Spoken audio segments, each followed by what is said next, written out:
차가운 강바람이 얼굴을 스쳤다. 새벽녘, 안개는 강물 위를 낮게 깔렸고 희미한 달빛은 강변의 버드나무 그림자를 길게 늘어뜨렸다. 남자는 허름한 나룻배 옆에 서 있었다. 그의 등 뒤로는 도시의 불빛이 아득히 반짝였지만 이곳은 마치 시간마저 멈춘 듯 고요하고 음산했다.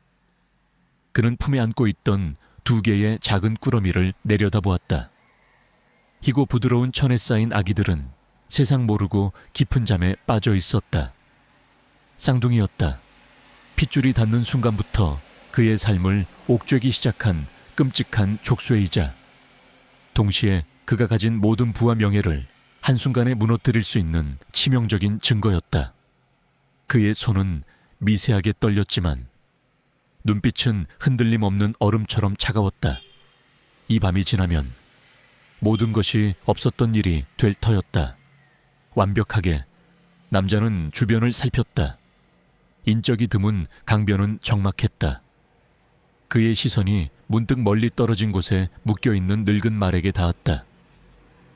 검은 갈기를 가진 그 말은 고개를 숙인 채 풀을 뜯고 있었다. 남자는 대수롭지 않게 여겼다. 그저 늙고 지친 짐승일 뿐. 아무것도 이해하지 못할 것이다. 그는 다시 아기들에게 시선을 돌렸다. 한숨처럼 내쉬는 숨결이 얇은 천을 들썩였다. 여린 생명들이었지만 그에게는 그저 거추장스러운 짐일 뿐이었다. 그는 마음속으로 수없이 되뇌었다. 어쩔 수 없는 선택이라고 자신의 미래를 위해서라면 이 정도 희생은 감수해야 한다고. 잔인하고 비정한 논리였지만 그는 이미 오랜 시간 스스로를 설득해왔다. 그는 아기들을 조심스럽게 나룻배에 내려놓았다. 낡고 구멍난 배는 강물에 닿는 순간부터 물을 조금씩 들이키기 시작했다. 그는 이 모든 것을 치밀하게 계획했다. 사고로 위장된 비극, 누구도 의심할 수 없는 자연스러운 죽음. 강물은 모든 흔적을 지워버릴 것이었다. 그는 마지막으로 아기들의 작은 얼굴을 응시했다. 마치 인형처럼 새근거리는 잠든 모습은 그를 잠시 망설이게 했다. 그러나 이내 그의 머릿속에는 오직 성공과 탐욕만이 가득 찼다. 그는 배를 강물 한가운데로 밀어냈다. 거친 손놀림에도 불구하고 그의 얼굴에는 어떤 감정도 읽히지 않았다. 배는 느리게 강물에 떠내려갔다. 새벽의 안개 속으로 점점 더 멀어지는 작은 배. 그 안에서 세상 모르고 잠든 2 아기. 남자는 미동도 없이 그 모습을 지켜보았다. 그의 심장은 마치 돌처럼 단단하게 굳어 있었다. 그때였다. 멀리서 풀을 뜯던 늙은 말이 갑자기 고개를 들었다. 어둠 속에서도 뚜렷하게 빛나는 말의 눈동자는 깊은 슬픔과 함께 설명할 수 없는 경고의 빛이 서려 있었다. 말은 날카로운 울음을 토해내며 강변으로 달려왔다. 그 울음소리는 새벽의 정적을 찢으며 남자의 귀를 강하게 때렸다. 남자는 쏘스라치게 놀라 뒤를 돌아보았다. 늙은 말은 마치 모든 것을 알고 있다는 듯 애처로운 눈빛으로 그를 응시했다. 남자는 섬뜩한 기분에 사로잡혔다. 짐승이 저런 눈빛을 할 수 있단 말인가. 그는 애써 공포를 떨쳐내려 했다. 미신일 뿐이야. 그저 늙은 말이 이상 행동을 할 뿐이라고. 하지만 말의 눈빛은 너무나도 선명했다. 마치 그 모든 잔혹한 순간을 지켜본 유일한 목격자라는 듯. 남자는 서둘러 그 자리를 벗어났다. 그의 발걸음은 점점 더 빨라졌고 마치 무언가에 쫓기는 듯했다. 그는 뒤도 돌아보지 않았다. 새벽의 강변에는 차가운 안개와 함께 늙은 말의 애처로운 울음소리만이 길게 메아리쳤다. 그의 이름은 강태준, 대한민국 재계의 거물, 강성그룹의 젊은 총수였다. 그는 뛰어난 지능과 냉철한 판단력을 지녔지만 동시에 자신의 목적을 위해서는 수단과 방법을 가리지 않는 잔인함을 가진 인물이었다. 그의 삶은 오직 성공과 권력을 향한 질주였다. 아버지가 일궈놓은 거대한 기업을 더욱 확장하고 자신의 존재를 세상에 각인시키는 것만이 그의 유일한 목표였다. 하지만 그에게 뜻밖의 암초가 나타났다. 우연히 하룻밤을 보냈던 여인이 쌍둥이를 낳았다는 소식이었다. 그 여인은 평범한 주점의 종업원이었다. 태준에게는 그저 하찮은 존재일 뿐. 그녀가 자신에게 연락을 취했을 때 태준은 분노의 치를 떨었다. 자신의 완벽한 삶에 오점을 남기려는 불순한 의도라고 생각했다. 그는 모든 수단을 동원해 여인을 회유하려 했지만 그녀는 아이들을 포기하지 않았다. 결국 태준은 최후의 수단을 택할 수밖에 없었다. 강물에 아이들을 버리는 것.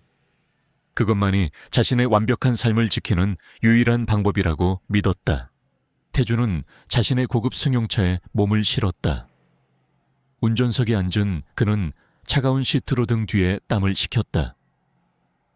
그의 머릿속은 복잡했다. 모든 것이 계획대로 흘러갔다. 이제 아무도 그의 약점을 알지 못할 것이다. 하지만 늙은 말의 눈빛이 자꾸만 그의 뇌리를 스쳤다. 마치 저주라도 받은 듯 그는 애써 생각을 지웠다. 성공, 오직 성공만이 그에게 허락된 길이었다. 그는 시동을 걸었다.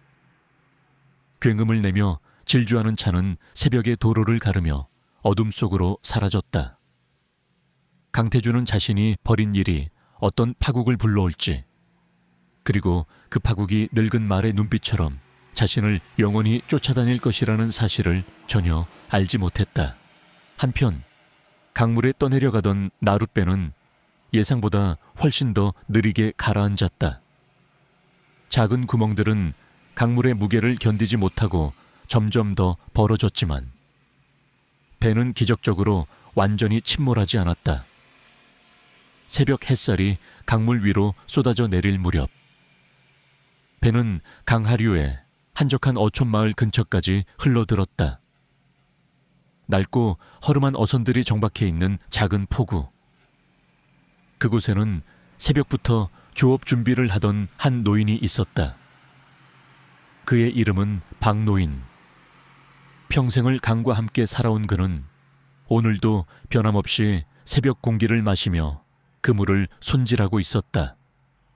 그의 눈은 나이 탓에 흐릿했지만 강물의 미세한 움직임까지 감지할 수 있는 예리한 감각을 가지고 있었다. 박노인의 시선이 강물 위를 떠다니는 작은 그림자에 닿았다. 처음에는 그저 떠내려온 쓰레기인 줄 알았다. 그러나 자세히 보니 그것은 낡은 나룻배였다. 그리고 배 안에는 박노인은 자신의 눈을 비볐다. 분명히 아기였다. 2명의 아기. 그는 경악했다. 도대체 이런 새벽에 누가 아기를 강물에 버렸단 말인가? 그는 서둘러 배를 풀고 나룻배를 향해 노를 저었다. 그의 손은 늙고 주름졌지만 노를 젓는 힘은 젊은이 못지않았다. 나룻배에 가까이 다가가자 그는 아기들의 희미한 울음소리를 들을 수 있었다. 살아있었다. 기적처럼 박노인은 조심스럽게 아기들을 나룻배에서 건져 올렸다. 얇은 천에 쌓인 아기들은 추위에 파랗게 질려 있었다. 하지만 그들의 작은 가슴은 힘겹게 오르내리고 있었다. 그는 아기들을 품에 안았다.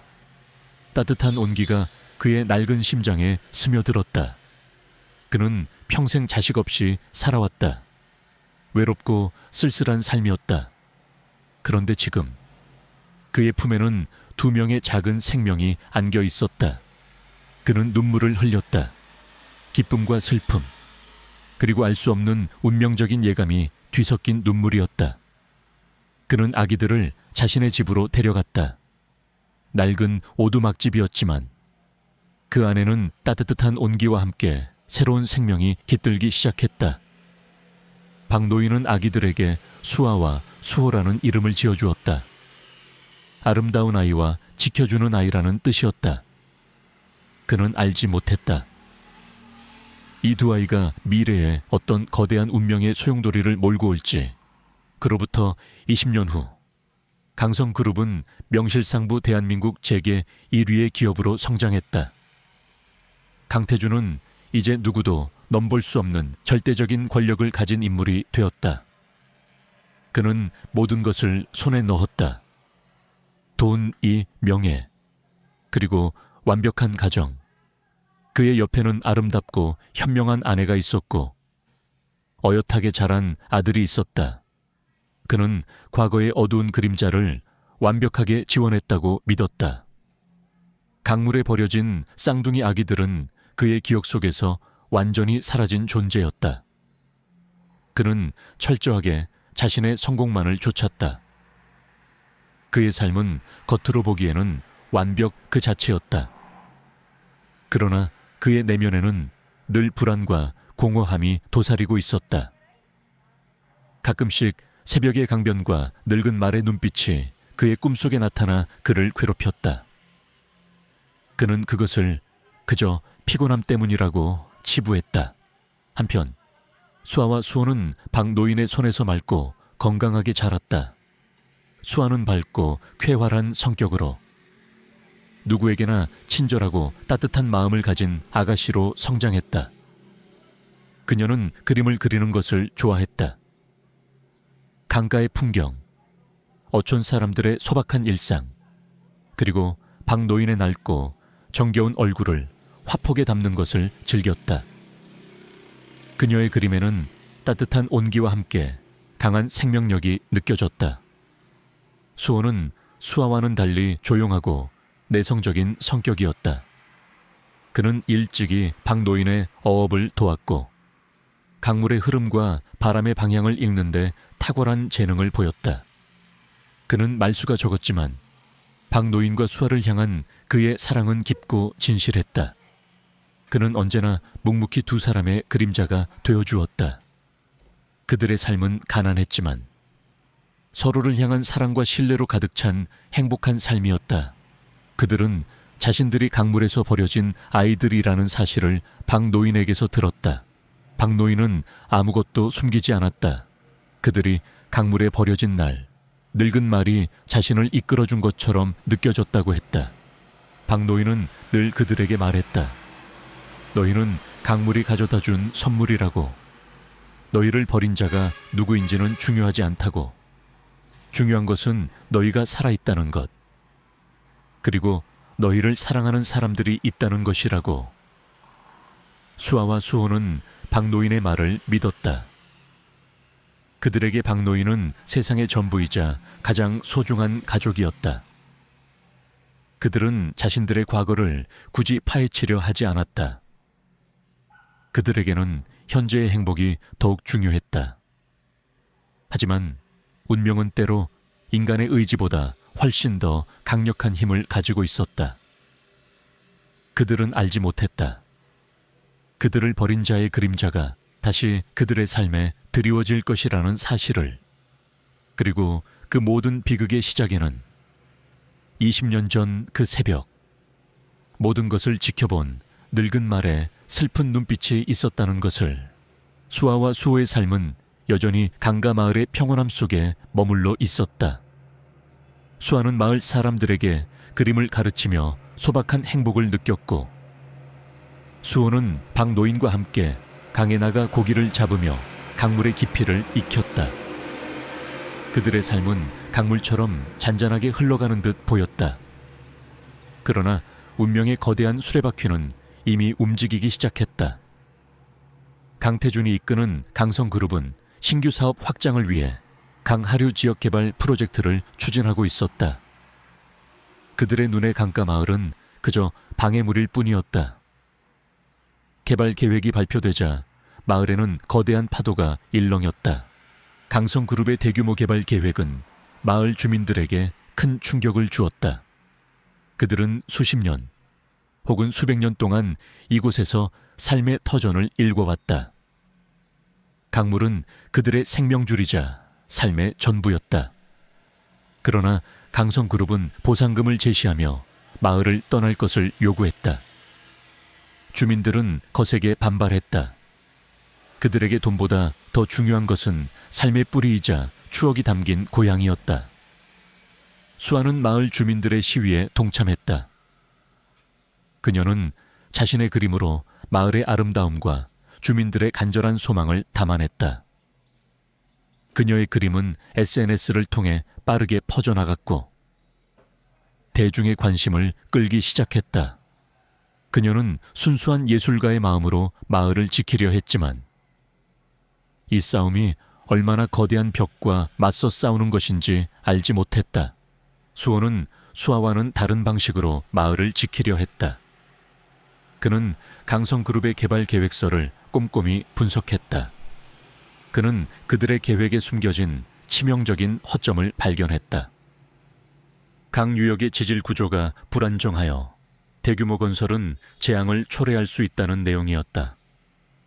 그는 이 정보를 마을 주민들에게 알리고 전문가들의 도움을 받아 강성그룹의 개발 계획에 맞섰다. 그의 논리적이고 침착한 대응은 마을 주민들에게 큰 힘이 되었다. 수호는 겉으로 드러나지 않았지만 그의 내면에는 강한 의지와 가족을 지키고자 하는 뜨거운 마음이 숨어 있었다. 강성그룹의 총수 강태주는 자신의 계획에 차질이 생기자 분노했다. 그는 자신의 앞에서 감히 고개를 들 수 있는 자는 없다고 생각했다. 특히나 하찮은 어촌마을 주민들이 자신의 거대한 프로젝트를 막으려 한다는 사실에 치를 떨었다. 그는 비서실장에게 지시를 내렸다. 어떤 수를 써서라도 그 마을을 조용히 정리해 방해되는 자들은 모조리 치워버려. 그의 목소리는 차갑고 단호했다. 강태주는 자신이 원하는 것을 얻기 위해서는 물불 가리지 않는 인물이었다. 그는 자신의 과거가 드러날까봐 늘 불안해했으며 그 불안은 그를 더욱더 잔인하게 만들었다. 그는 마을의 저항이 거세질수록 20년 전 그날 밤 강계에서 자신을 응시하던 늙은 말의 눈빛을 떠올렸다. 마치 그 눈빛이 자신의 죄를 꾸짖는 듯했다. 강성그룹은 마을 주민들을 압박하기 시작했다.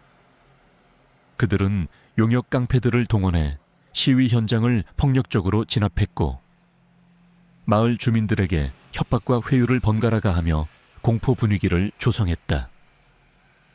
박노인은 이 모든 것을 보며 가슴 아파했다. 그는 자신의 노년의 삶을 함께 해준 마을과 그보다 더 소중한 수아와 수호를 지키기 위해 무엇이든 할 준비가 되어 있었다.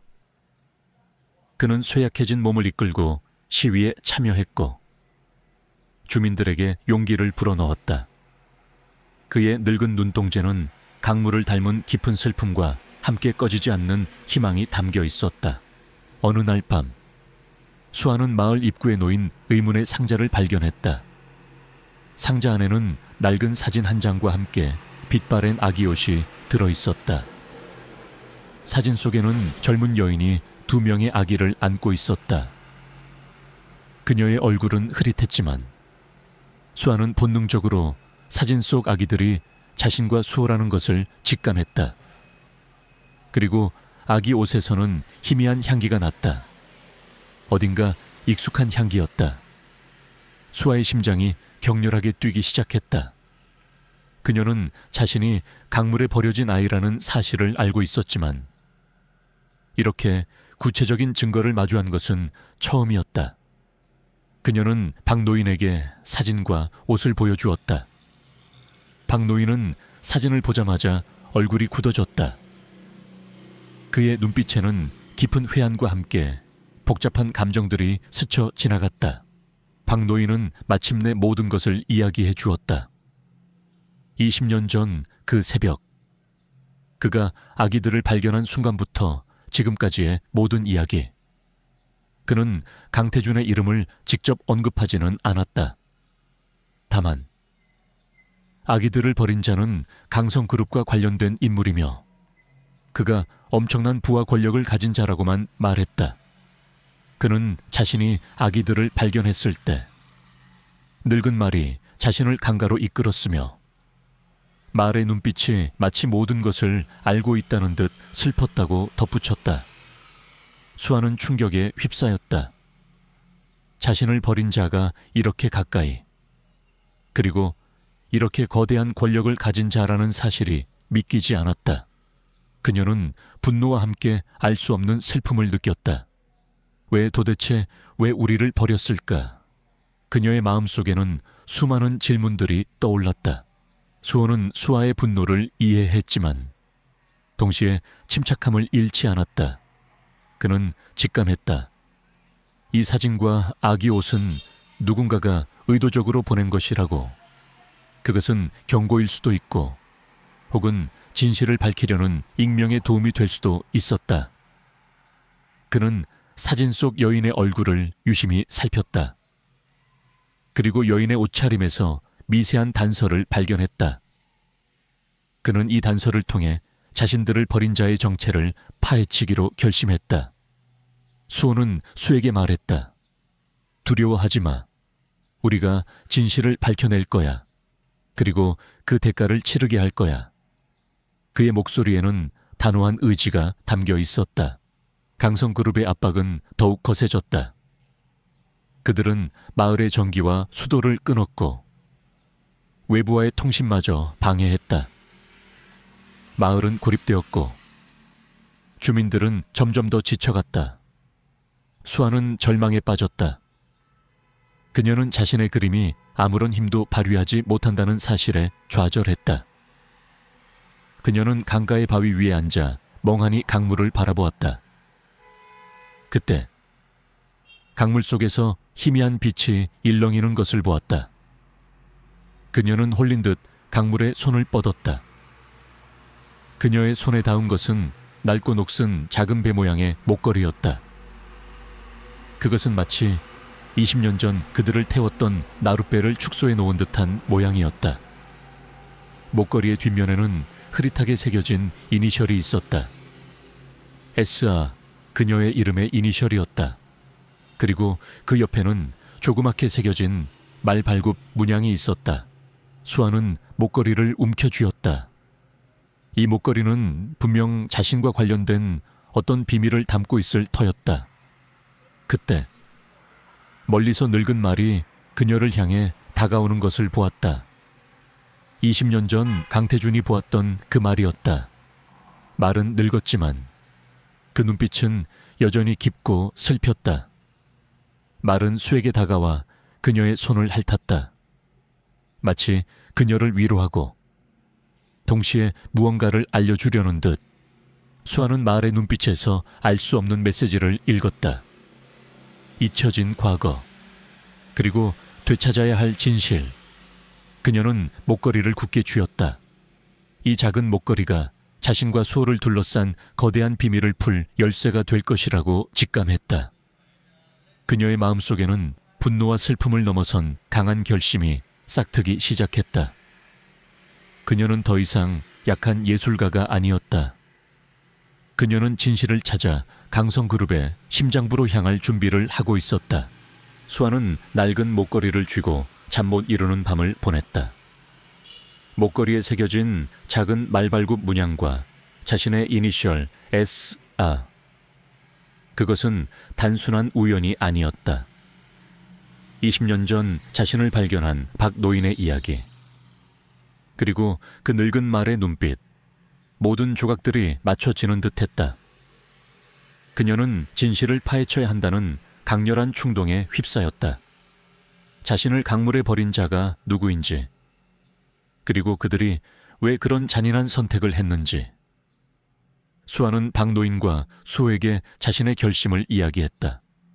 두 사람은 걱정했지만 그녀의 단호한 의지를 꺾을 수는 없었다. 수아는 더 이상 연약한 예술가가 아니었다. 그녀의 눈빛에는 강물처럼 깊고 단단한 결의가 서려 있었다. 수호는 수아의 옆에서 묵묵히 그녀의 조력자가 되어 주었다. 그는 강성그룹의 개발 계획서를 통해 얻은 정보와 이전에 발견했던 사진 속 단서들을 조합해 나갔다. 그가 집중한 것은 사진 속 여인의 옷차림이었다. 낡고 빛바랜 사진이었지만 여인이 입고 있는 코트의 단추가 특이한 모양을 하고 있다는 것을 발견했다. 그것은 당시 서울의 한 고급 부티크에서만 취급하던 맞춤 제작 단추였다. 수호는 이 단서가 강태준의 과거와 연결될 것이라고 확신했다. 그는 조용히 도시로 향할 준비를 했다. 수아를 보호하고 진실을 밝혀내기 위해서라면 어떤 위험도 감수할 생각이었다. 한편 강태준은 마을 주민들의 저항이 예상보다 거세지자 점점 더 초조해졌다. 특히 수아라는 젊은 예술가가 자신의 그림으로 여론을 움직이고 수호라는 청년이 법적인 허점을 찾아내는 것에 분노를 느꼈다. 그는 이들이 평범한 어촌 청년들이 아니라고 직감했다. 그러나 그의 오만함은 그 이상을 의심하지 못하게 했다. 그는 자신의 과거가 드러날까봐 극도로 예민해져 있었다. 20년 전 그날 밤, 늙은 말의 눈빛이 자꾸만 그의 꿈속에 나타나 그를 괴롭혔다. 그는 불면증에 시달렸고 신경은 더욱 날카로워졌다. 그의 주변 사람들은 강태준의 변화에 불안감을 느꼈다. 강태준의 비서실장인 김 실장은 강 회장의 지시를 받고 마을을 더욱 강하게 압박했다. 그는 주민들에게 마지막 통보를 전했다. 기한 내에 마을을 떠나지 않으면 강제 철거를 진행하겠다고. 마을은 공포에 휩싸였다. 그때 수아와 수호는 주민들 앞에 나섰다. 수아는 목걸이를 들어보이며 말했다. 우리는 포기하지 않을 거예요. 이 마을은 우리의 삶이자 영혼입니다. 그리고 저는 이 모든 비극의 시작을 밝혀낼 거예요. 저를 강물에 버린 자가 누구인지, 그리고 왜 이 마을을 파괴하려 하는지. 그녀의 목소리는 작았지만 그 울림은 강물처럼 마을 전체에 퍼져나갔다. 주민들은 그녀의 용기에 다시 한번 희망을 품었다. 수호는 자신의 조사 결과를 토대로 강태준의 과거를 파헤치기 시작했다. 그는 당시 그 단추를 취급하던 부티크를 찾아갔고 20년 전 고객 명단을 어렵게 입수했다. 명단에는 강태준의 이름이 없었다. 하지만 그의 아내인 윤미라 여사의 이름이 있었다. 수호는 직감했다. 진실은 강태준의 아내와 연결되어 있을 것이라고.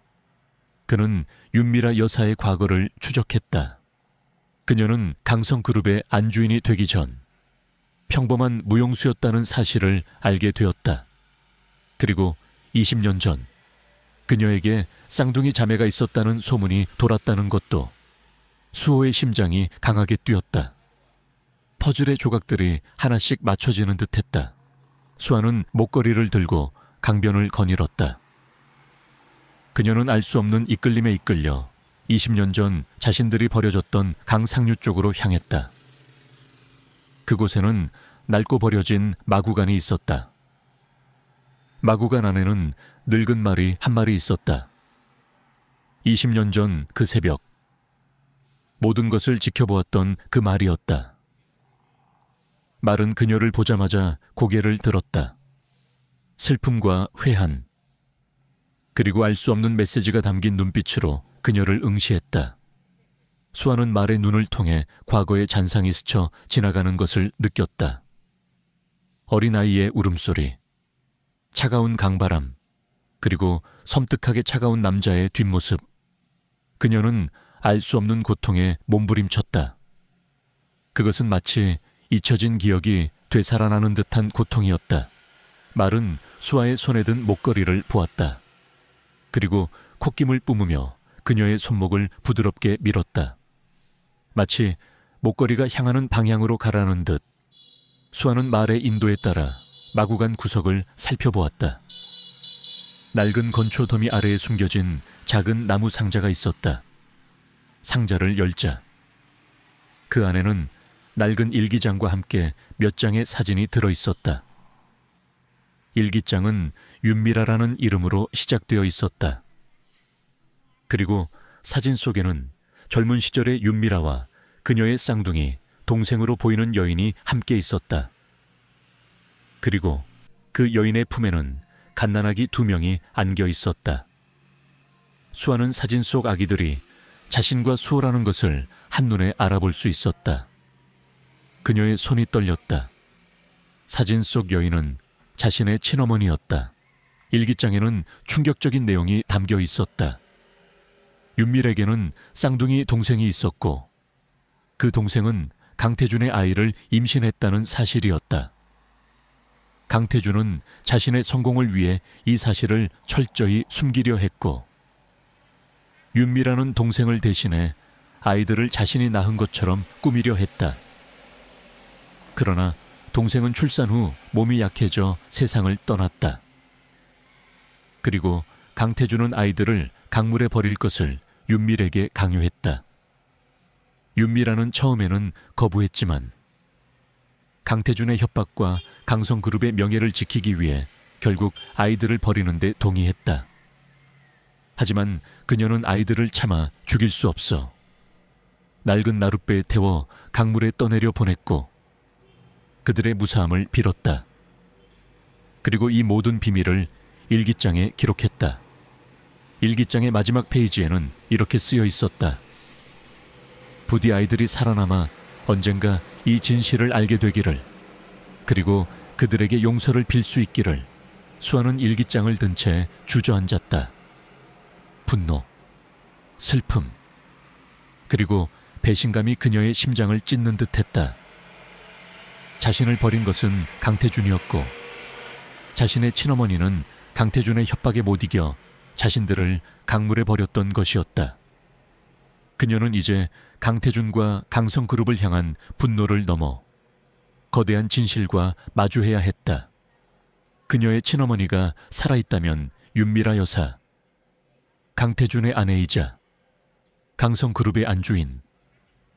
수아는 이 모든 사실이 너무나도 잔인한 운명의 장난 같았다. 그녀는 일기장과 사진을 품에 안고 늙은 말을 쓰다듬었다.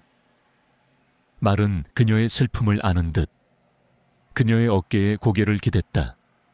수아는 이제 모든 것을 알게 되었다. 그녀는 이 진실을 세상에 드러내고 자신과 수호를 버린 자들에게 그 대가를 치르게 할 것이라고 다짐했다. 이 모든 싸움은 이제 단순한 마을 지키기를 넘어 잃어버린 과거와 빼앗긴 삶을 되찾기 위한 거대한 복수의 서막이 되었다. 수아는 마구간에서 발견한 일기장과 사진들을 품에 안고 밤새도록 잠 못 이루었다. 진실은 잔혹했고 그녀의 심장은 갈기갈기 찢어지는 듯했다. 자신의 친어머니가 강태준의 아내인 윤미라 여사라는 사실, 그리고 윤미라가 강태준의 협박에 못 이겨 자신들을 강물에 버렸다는 사실은 그녀에게 감당하기 힘든 고통이었다. 그러나 그 고통 속에서 그녀는 강한 분노를 느꼈다. 자신과 수호의 삶을 송두리째 앗아간 강태준에게 복수하고 잃어버린 모든 것을 되찾아야 한다는 강렬한 열망이 그녀를 지배했다. 그녀는 더 이상 슬픔에 잠겨 있을 시간이 없었다. 수호는 수아가 마구간에서 돌아온 후 그녀의 얼굴에서 읽을 수 없는 변화를 감지했다. 슬픔과 함께 강렬한 결의가 느껴졌다. 수아는 수호에게 일기장과 사진을 내밀었다. 수호는 충격에 휩싸였다. 그들을 버린 자가 강태준이며 그들의 친어머니가 강태준의 아내라는 사실은 상상조차 할 수 없었던 진실이었다. 수호의 눈빛은 격렬하게 흔들렸지만 이내 단단하게 굳어졌다. 그는 수아의 손을 잡았다. 우리가 함께 할 거야. 무슨 일이 있어도. 그의 목소리는 나직했지만 그 안에는 흔들림 없는 형제와 복수에 대한 굳은 맹세가 담겨 있었다. 두 사람은 박노인에게 모든 진실을 이야기했다. 박노인은 눈물을 흘렸다. 내 진작 알았어야 했는데 그놈이 그런 잔인한 짓을 하다니. 그의 눈빛은 늙은 말의 눈빛처럼 슬픔과 분노로 일렁였다. 박노인은 젊은 시절 강성그룹의 전신인 작은 공장에서 일했던 경험이 있었다. 그는 강태준의 아버지, 즉 강성그룹의 선대 회장이 얼마나 탐욕스럽고 비정했는지 알고 있었다. 그는 강태준이 아버지의 잔인한 성정을 그대로 물려받았음을 직감했다. 박노인은 수아와 수에게 자신들이 겪었던 고통과 비극을 되풀이하지 않도록 강성그룹과 강태준에 맞서 싸워야 한다고 조언했다. 수아와 수호는 강성그룹의 개발 프로젝트에 대한 투쟁을 강화했다. 수아는 일기장과 사진을 바탕으로 마을의 역사를 담은 그림을 그리기 시작했다. 그녀의 그림은 단순한 풍경화가 아니었다. 강물에 버려진 아이들의 슬픈 운명, 마을 주민들의 고통, 그리고 강성그룹의 탐욕을 고발하는 메시지가 담겨 있었다. 그녀는 그림을 통해 진실을 세상에 알리기로 결심했다. 수호는 강성그룹의 불법적인 개발 행위를 고발하기 위한 증거를 수집하는 데 집중했다. 그는 강성그룹의 내부 고발자와 접촉하려 시도했고, 강성그룹의 비리를 파헤치기 위해 밤낮으로 자료를 분석했다. 그의 목표는 강태준의 모든 불법적인 행위를 세상에 드러내고 그에게 법의 심판을 받게 하는 것이었다. 한편 강태준은 마을 주민들의 저항이 계속되자 극심한 스트레스를 받았다. 특히 수아와 수호라는 두 젊은이의 등장은 그의 신경을 곤두서게 했다. 그는 이들이 예사롭지 않음을 직감했지만 여전히 자신의 과거와 연결될 것이라고는 상상하지 못했다. 그는 비서실장 김 실장에게 더 이상 지체할 수 없다.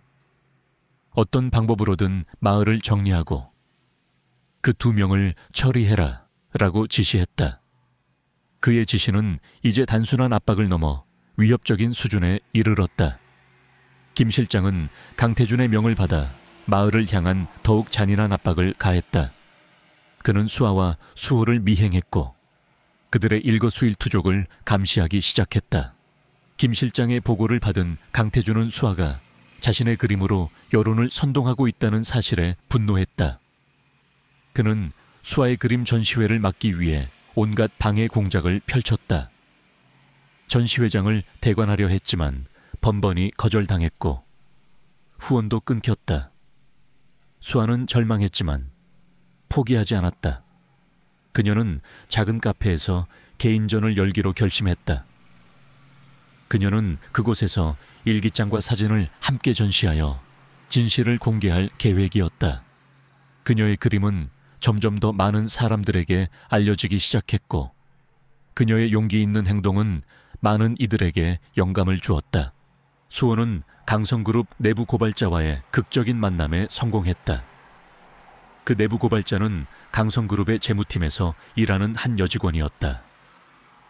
그녀는 강태준의 불법적인 자금 세탁과 비자금 조성에 대한 결정적인 증거를 가지고 있었다. 그녀는 양심의 가책을 느껴 이 모든 사실을 폭로하기로 결심했다. 그녀는 수호에게 USB를 건네주었다. USB 안에는 강태준의 모든 비리가 담긴 자료들이 들어있었다. 수호는 그녀에게 감사 인사를 전하고 그녀의 안전을 약속했다. 그는 이제 강태준을 무너뜨릴 결정적인 무기를 손에 넣은 것이었다. 수아의 전시회 날, 작은 카페는 사람들로 북적였다. 그녀의 그림들은 강렬한 메시지를 담고 있었고 많은 이들의 심금을 울렸다. 그녀는 마지막으로 일기장과 사진들을 공개하며 자신의 비극적인 과거와 강태준의 잔인한 만행을 폭로했다. 카페 안은 순식간에 술렁거렸다. 사람들은 충격과 분노에 휩싸였다. 그때 갑자기 정전이 되었다. 카페 안은 순식간에 아마득에 휩싸였고 사람들은 혼란에 빠졌다. 김 실장이 보낸 괴한들이 들이닥쳐 전시된 그림들을 부수고 일기장과 사진을 빼앗으려 했다. 수호는 정전이 되자마자 김 실장의 계략임을 직감했다. 그는 재빨리 USB를 숨기고 수아를 보호하기 위해 그녀에게 달려갔다. 괴한들은 수아를 제압하려 했지만 수호가 몸을 던져 그들을 막아섰다. 격렬한 몸싸움이 벌어졌다. 수호는 필사적으로 수아와 증거들을 지켜내려 했다. 그때 박노인이 마을 주민들과 함께 나타났다. 주민들은 몽둥이와 농기구를 들고 괴한들을 물리쳤다. 그들은 더 이상 강성그룹의 폭력에 굴하지 않았다. 그들은 수아와 수호를 지키기 위해, 그리고 자신들의 마을을 지키기 위해 하나로 뭉쳤다.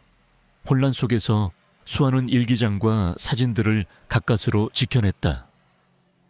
그녀는 정전된 카페에 희미한 불빛 아래에서 흐트러진 머리를 쓸어 올렸다. 그녀의 얼굴은 상처투성이었지만 눈빛은 더욱 강렬하게 타올랐다. 그녀는 이제 더 이상 숨지 않을 것이라고 다짐했다. 이 모든 진실을 세상에 폭로하고 강태준에게 응당한 대가를 치르게 할 것이라고. 수호는 그녀의 옆에서 지친 숨을 몰아쉬며 서 있었다. 그의 손에는 강태준의 모든 비리가 담긴 USB가 굳게 쥐어져 있었다. 그들은 이제 복수의 칼날을 갈고 강성그룹의 심장부를 향해 돌진할 준비를 마쳤다. 이 싸움은 단순히 마을의 존폐를 넘어선 거대한 진실과 정의를 위한 전쟁이 될 터였다. 수아는 카페에서 벌어진 폭력 사태 이후 더욱 굳건해졌다.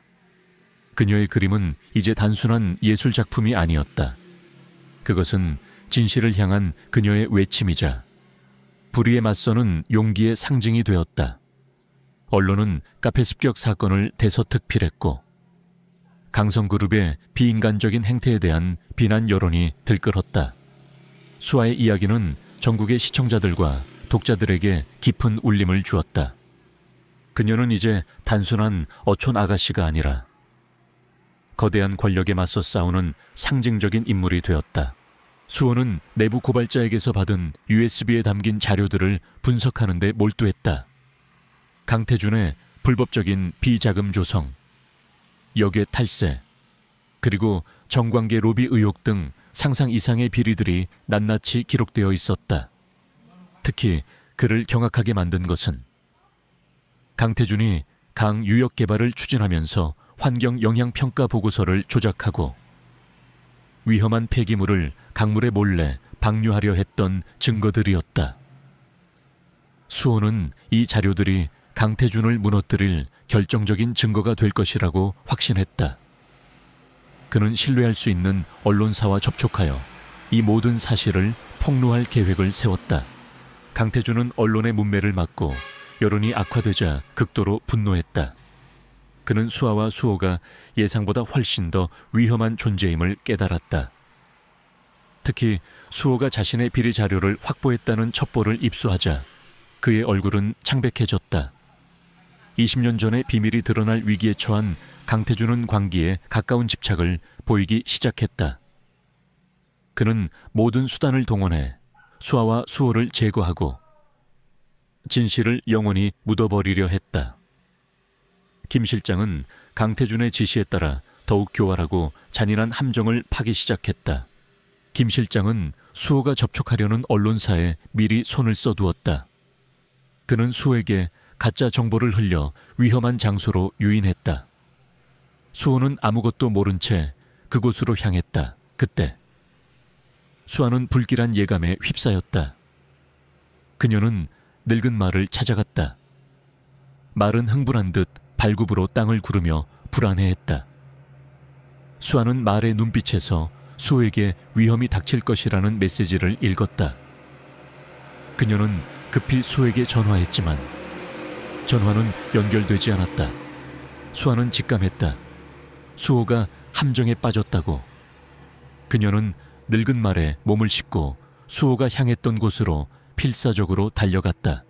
수호가 도착한 곳은 도시 외곽에 낡고 버려진 공장이었다. 그곳에는 김 실장과 그의 부하들이 기다리고 있었다. 김 실장은 수호에게 USB를 내놓으라고 협박했다. 수호는 순순히 USB를 건네주지 않았다. 당신들이 아무리 막으려 해도 진실은 언젠가 드러날 거야. 그의 눈빛은 흔들림 없었다. 김 실장은 비웃으며 수호를 폭행하기 시작했다. 수호는 저항했지만 수적으로 열세였다. 그는 쓰러졌고 USB는 바닥에 떨어졌다. 김 실장은 USB를 주워들고 승리감에 찬 미소를 지었다. 바로 그때 공장 문이 부서지듯 열리며 늙은 말을 탄 수아가 나타났다. 그녀의 모습은 마치 분노한 여전사 같았다. 그녀는 말 위에서 활 시위를 당겼다. 활 끝에는 불타는 화살이 매겨져 있었다. 그녀는 말을 타고 공장 안을 질주하며 불타는 화살을 곳곳에 날렸다. 낡은 공장은 순식간에 불길에 휩싸였다. 김 실장과 그의 부하들은 혼란에 빠져 이리저리 도망쳤다. 수아는 쓰러진 수호에게 다가갔다. 수호야, 괜찮아. 그녀의 목소리는 떨렸지만 눈빛은 강렬했다. 수호는 희미하게 고개를 끄덕였다. 화염과 영희 속에서 김 실장은 분노에 찬 얼굴로 수아와 수호에게 달려들었다. 그는 USB를 움켜쥐고 있었다. 수아는 말에서 뛰어내려 김 실장에게 맞섰다. 그녀는 그림을 그리는 섬세한 손으로 그를 공격했다. 그녀의 동작은 빠르고 정확했다. 수아는 억눌렸던 분노를 폭발시키듯 김 실장에게 주먹을 날렸다. 김 실장은 예상치 못한 수아의 방역에 당황했다. 격렬한 몸싸움 끝에 김 실장은 수아의 발에 걸려 넘어졌다. USB는 그의 손에서 미끄러져 화염 속으로 떨어졌다. 수아는 망설임 없이 화염 속으로 몸을 던졌다. 그녀는 뜨거운 불길 속에서 USB를 찾아냈다. 그녀의 손은 불에 데어 아려왔지만 그녀는 개의치 않았다. 그것은 자신과 수호의 삶을 되찾을 유일한 희망이었다. 그녀가 USB를 움켜쥐는 순간 공장의 천장이 무너지기 시작했다. 수호는 간신히 몸을 일으켜 수에게 달려갔다. 수아 위험해. 그는 수아를 끌어당겼다. 간발의 차이로 그들은 무너지는 천장을 피할 수 있었다. 그들이 공장을 빠져나오자 공장은 거대한 불길에 휩싸여 완전히 붕괴되었다. 김 실장은 불타는 공장을 바라보며 절규했다. 모든 증거가 사라졌다. 강태준은 이제 파멸할 것이었다. 그는 두려움에 몸을 떨었다. 수아와 수호는 공장 밖에서 늙은 말을 쓰다듬으며 서 있었다. 그들의 얼굴에는 상처와 그을음이 가득했지만 그들의 눈빛은 승리감과 함께 더욱 강렬하게 타올랐다. 그들은 이제 더 이상 숨지 않을 것이었다. 자신들을 버린 자들에게, 그리고 자신들의 삶을 파괴하려 했던 자들에게 응당한 대가를 치르게 할 것이라고 다짐했다. 늙은 말은 그들을 보며 조용히 울었다. 그 울음소리는 승리의 축가처럼 새벽 하늘에 울려 퍼졌다. 이제 강성그룹을 향한 최후의 전쟁이 시작될 터였다. 공장 화재 사건은 강성그룹에 대한 여론을 최악으로 치닫게 했다. 언론은 강태준의 비인간적인 행태와 은폐 시도를 맹비난했고 시민사회단체들은 강성그룹에 대한 전면적인 조사를 요구하고 나섰다. 수아와 수호는 이제 더 이상 숨지 않았다.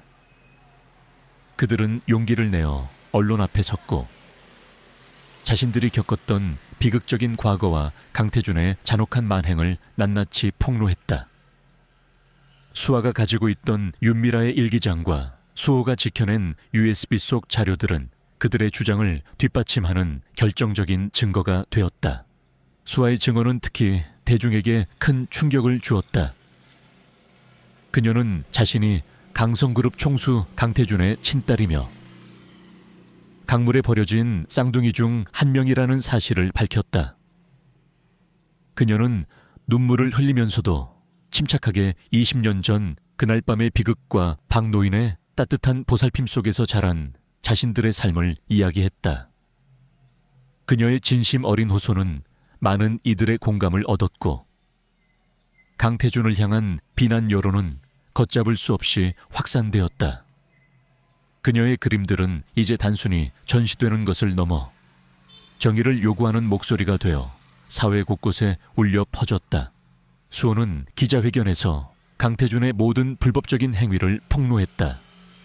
그는 USB에 담긴 자료들을 언론에 공개했고 강성그룹이 강유역 개발을 빌미로 환경을 파괴하고 시민들의 삶을 위협하려 했다는 사실을 고발했다. 그의 논리적이고 차분한 설명은 강성그룹의 모든 거짓말을 산산조각 냈다. 강태준은 사면촉에 몰렸다. 그의 거대한 제국은 뿌리부터 흔들리기 시작했다. 검찰은 곧바로 강태준과 강성그룹에 대한 대대적인 수사에 착수했다. 한편 강태준의 아내이자 수아와 수호의 친어머니인 윤미라는 모든 진실이 폭로되자 깊은 절망에 빠졌다. 그녀는 20년 전에 죄책감에 시달리며 살아왔지만 강태준의 협박과 강성그룹의 명예 때문에 감히 진실을 밝힐 엄두를 내지 못했다. 그러나 이제 모든 것이 드러났다. 그녀는 자신이 사랑했던 남편이 이토록 잔인하고 비정한 인물이었음에 충격을 받았고 자신이 버렸던 아이들이 이렇게 훌륭하게 성장하여 자신에게 돌아왔다는 사실에 눈물을 멈출 수 없었다. 그녀는 더 이상 강태준의 그림자 속에 숨어 있을 수 없었다. 그녀는 용기를 내어 검찰에 자수하고 강태준의 모든 범죄를 증언하기로 결심했다. 윤미라의 자수는 강태준에게 치명타였다. 가장 가까이에서 그를 지켜보았던 아내의 증언은 강태준의 파렴치한 행각을 더욱 명백하게 드러냈다. 그녀는 20년 전 강물에 아이들을 버리도록 강요당했던 사실, 그리고 그 이후 강태준이 자신의 죄를 은폐하기 위해 벌였던 모든 악행들을 상세히 진술했다. 그녀는 법정에서 수아와 수호를 보며 참회와 용서를 구했다. 수아는 복잡한 감정으로 그녀를 바라보았다. 분노와 슬픔이 뒤섞인 눈물 속에서 그녀는 친어머니에 대한 연민을 느꼈다. 강태준은 자신의 아내마저 자신을 배신했다는 사실에 격분했다. 그는 모든 것을 부정하고 수아와 수호의 주장이 거짓이라고 우겼다. 그러나 이미 너무나 많은 증거들이 그의 죄를 가리키고 있었다. 그의 오만함과 탐욕이 그를 파멸로 이끌었다. 그의 아들인 강준혁은 이 모든 상황을 지켜보며 큰 충격에 빠졌다. 그는 아버지가 이토록 추악한 인물이었다는 사실을 믿을 수 없었다. 그는 아버지에게 등을 돌리고 수아와 수호를 찾아가 용서를 구했다. 그는 그들의 싸움을 돕기로 결심했다. 강성그룹의 후계자였던 그의 합류는 강태준에게 또 다른 충격으로 다가왔다. 재판은 강태준에게 불리하게 돌아갔다. 수아의 증언, 수호가 확보한 비리 자료, 그리고 윤미라의 결정적인 진술은 강태준을 옴짝달싹 못하게 했다. 강성그룹의 주가는 폭락했고 기업 이미지는 바닥으로 떨어졌다. 강태준은 이제 모든 것을 잃을 위기에 처했다. 그는 마지막 발악으로 자신의 모든 권력과 인맥을 동원해 재판을 뒤집으려 했다. 하지만 이미 진실은 너무나 명확하게 드러났고 대중의 분노는 극에 달해 있었다. 재판의 마지막 날, 강태준은 법정에서 늙은 말을 보았다. 20년 전 그 새벽, 강에서 자신을 응시하던 그 말이었다. 말의 눈빛은 여전히 슬픔과 함께 어떤 준엄한 경고를 담고 있었다. 강태준은 섬뜩한 기분에 사로잡혔다. 그는 자신의 모든 죄가 저 말의 눈빛 속에 기록되어 있었음을 뒤늦게 깨달았다. 그의 오만함과 탐욕이 그를 눈멀게 했고 이제 그는 돌이킬 수 없는 파멸의 길을 걷게 되었다. 결국 강태준은 징역형을 선고받았다. 그의 거대한 제국은 무너졌고 그는 모든 것을 잃었다. 수아와 수호는 법정에서 눈물을 흘렸다. 그것은 복수의 눈물이자 동시에 오랜 고통의 시간을 보상받는 치유의 눈물이었다. 그들은 박노인을 부축하며 법정을 나섰다. 늙은 말은 법정 앞 잔디밭에서 그들을 기다리고 있었다. 말은 그들에게 다가와 머리를 비볐다. 마치 그들의 승리를 축하하고 그들이 겪었던 모든 고통의 위로를 건네는 듯 정의는 마침내 승리했다. 하지만 그 승리 뒤에는 지울 수 없는 상처와 아픔이 남아 있었다. 그들은 이제 새로운 삶을 시작해야 했다. 모든 것을 바로잡고 잃어버린 시간을 되찾는 새로운 시작을. 강태준의 몰락과 강성그룹의 재편 이후 수아와 수호의 삶에는 비로소 평화가 찾아오는 듯했다. 강가마을은 강성그룹의 개발 계획에서 벗어나 보존될 수 있었고 주민들은 다시금 삶의 활기를 되찾았다. 수아는 더 이상 자신의 그림을 통해 분노를 표출하지 않았다. 대신 그녀는 마을의 아름다움과 사람들의 따뜻한 마음을 화폭에 담았다. 그녀의 그림은 상처받은 이들을 위로하고 희망을 이야기하는 매개체가 되었다. 그녀의 전시는 이제 마을을 넘어 전국적으로 열렸고 많은 이들에게 감동을 주었다. 수호는 강성그룹의 불법적인 행위를 고발했던 내부 고발자 여직원과 함께 강성그룹의 비리를 척결하고 투명한 기업으로 재탄생시키기 위한 노력을 기울였다. 강준혁은 아버지의 죄를 속죄하는 마음으로 수호와 함께 강성그룹의 새로운 리더십을 구축하는 데 힘썼다. 그는 자신의 지식과 능력을 발휘하여 강성그룹을 과거의 어두운 그림자에서 벗어나 윤리적이고 사회적 책임을 다하는 기업으로 변화시키는 데 앞장섰다. 수호와 강준혁의 노력 덕분에 강성그룹은 점차 신뢰를 회복해 나갔다. 윤미라는 재판 이후 스스로 모든 것을 정리하고 조용히 요양원에 들어갔다. 그녀는 수아와 수호를 직접 찾아가 용서를 빌지 못했다. 다만 멀리서 그들이 행복하게 살아가기를 바라는 마음뿐이었다. 수아는 윤미라가 요양원에 있다는 소식을 듣고 복잡한 감정에 휩싸였다. 그녀를 버린 친어머니였지만 동시에 강태준의 희생자이기도 했다. 수아는 오랜 고민 끝에 수호와 함께 요양원을 찾아갔다. 병실 안에서 쇠약해진 모습으로 누워있는 윤미라를 보자 수아의 눈에는 눈물이 고였다. 수아는 윤미라의 손을 잡았다. 어머니. 그녀의 목소리는 떨렸다. 윤미라는 수아의 목소리에 눈을 떴다. 그녀의 흐릿한 눈빛에는 놀라움과 함께 깊은 슬픔과 회한이 담겨 있었다. 수아, 수호. 그녀는 겨우 힘겹게 입을 열었다. 수아는 윤미라의 손을 더욱 꽉 잡았다. 괜찮아요. 어머니, 이제 모든 것이 끝났어요. 아프지 마세요. 수아는 윤미라를 용서했다. 오랜 시간 그녀의 마음을 짓눌렀던 분노와 원망은 온데간데 없이 사라지고 오직 연민과 이해만이 남았다. 수호도 옆에서 고개를 끄덕이며 윤미라의 손을 잡았다. 윤미라는 눈물을 흘렸다.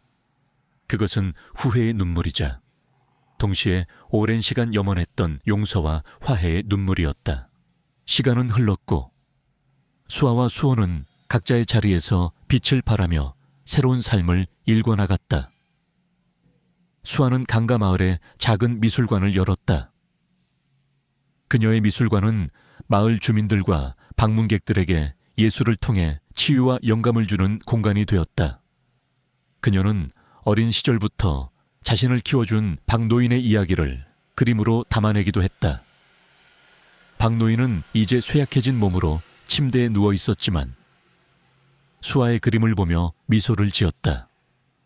그의 눈에는 수아와 수호가 일궈낸 행복한 삶에 대한 뿌듯함이 가득했다. 수호는 강성그룹의 사회공헌 활동을 전담하는 재단을 설립했다. 재단은 강 유역의 환경을 보호하고 소외된 이웃을 돕는 일에 앞장섰다. 그는 과거 자신들을 구해준 늙은 마을을 기억하며 버려진 동물들을 위한 보호소 건립에도 힘썼다. 그의 진심 어린 노력은 많은 사람들에게 감동을 주었고 그는 사회에 선한 영향력을 미치는 젊은 리더로 성장했다. 그는 자주 강가 마을을 찾아 수아와 박노인을 만났다. 그들에게 강은 더 이상 과거의 아픔이 아니라 새로운 시작과 희망을 상징하는 공간이 되었다. 어느 맑은 날, 수아와 수호는 박노인의 손을 잡고 강변을 거닐었다. 늙은 말도 그들 곁을 따랐다. 강물은 잔잔하게 흐르고 따뜻한 햇살이 강물 위로 부서져 내렸다. 박노인은 희미한 미소를 지으며 말했다. 너희는 강물이 가져다 준 선물이야. 강물이 너희를 지켜주고 또 다른 시작을 선물해 준 게지. 그의 눈빛은 평화로웠다. 수아는 박노인의 낡고 주름진 손을 잡으며 그의 어깨에 기댔다. 수호는 강물을 바라보았다. 그들의 삶은 강물처럼 굴곡진 여정이었지만 마침내 평온함에 도달했다. 늙은 말은 그들의 곁에서 조용히 풀을 뜯었다. 그 말은 20년 전 그 새벽 모든 비극의 시작을 목격했던 유일한 증인이었다. 그리고 이제 그 말은 그들이 잃어버린 모든 것을 되찾고 평화를 찾은 순간을 함께하고 있었다. 말의 눈빛은 더 이상 슬프지 않았다. 그 속에는 깊은 지혜와 함께 영원한 평온함이 담겨 있었다. 수아는 자신의 삶이 강물처럼 흐르고 흘러 마침내 바다에 이른 것처럼 느껴졌다. 거친 폭풍우와 잔혹한 암초를 지나 그녀는 마침내 잔잔하고 따뜻한 평화를 찾았다. 그녀의 잃어버린 과거는 아픔으로 남아 있었지만 동시에 그녀를 더 강하고 현명하게 만드는 원동력이 되었다.